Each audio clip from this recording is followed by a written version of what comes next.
Unfortunately, I got music playing behind me, so I'm going to have to make this very quick. To get this seat bottom off to change the motor, you just unclip each one of these from the rail all the way around. And once you get in here far enough, you can peel this back. And down here on top of this motor, right here, there's a screw that goes through to this plastic ribbing down here. So what I'm going to end up doing is cutting the two white straps that go around all that, holding it together. And then I'm going to pull the motor assembly and stuff off and show you what it looks like when I get it off. And then we're going to test the two, brand new and old. The part number for this bottom seat motor on this climate controlled Mustang is DU5Z 19N550-D. There's actually a second T20 right inside this slot right here, this oval hole. So you'll have to pull it out of there as well. And these things are hiding in here. There's one more right here in this corner. So there's three T20s and then it'll come off. Okay, let's test them both. Old one, new one. You can see really dirty, clean. Let's go ahead and test them real quick. Pins 1 and 2. It's the blue and yellow first. So the new one is it bounces between 2.2 and 3.0.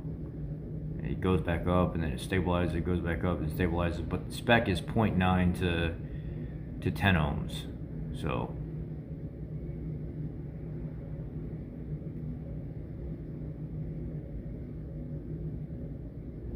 this thing just keeps bouncing around. It doesn't seem to be consistent, so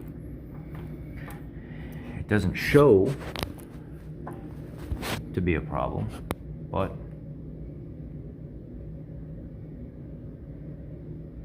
it's really weird how it goes down and it starts to come back up. But it stabilizes right around 2.9, 3.2, and then it'll start moving around again.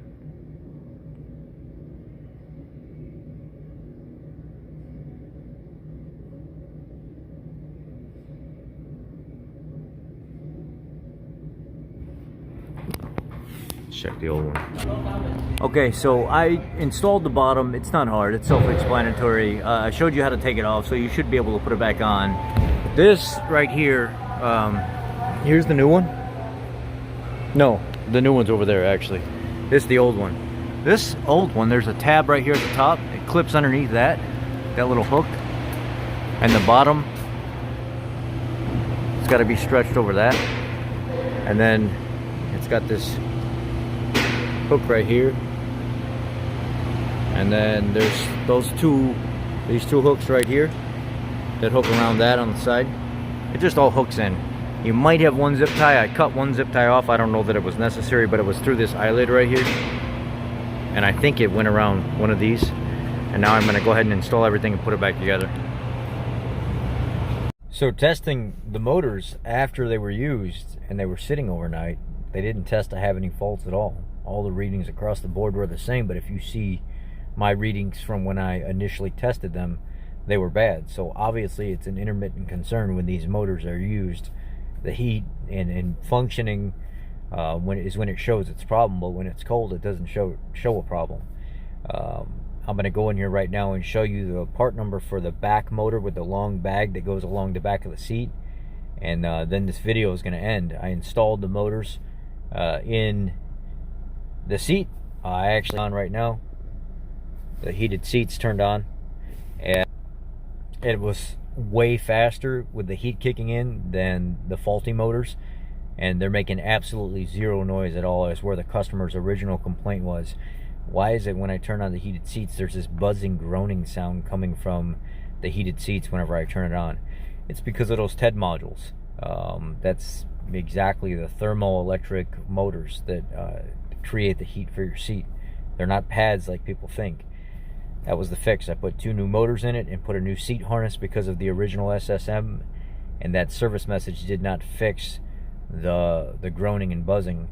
Initially it seemed like it did, but after the customer took it, he didn't make it too far down the road before it started making the noise again. Never made the noise on me after I tried it out. So that's when I initially was like, you know what, I need to go back and I actually need to test these motors and see if they're good or bad. Then I sent my results to Ford, and they were like, yeah, indeed, you did confirm those motors are bad. They do need to be replaced. And that's how I came to the conclusion that both motors, if you look at my previous video, on testing the seat motors on a 2019 Ford Mustang, you can see how I come up with the fact that they were bad, and these new ones are completely quiet. So that was the fix to this.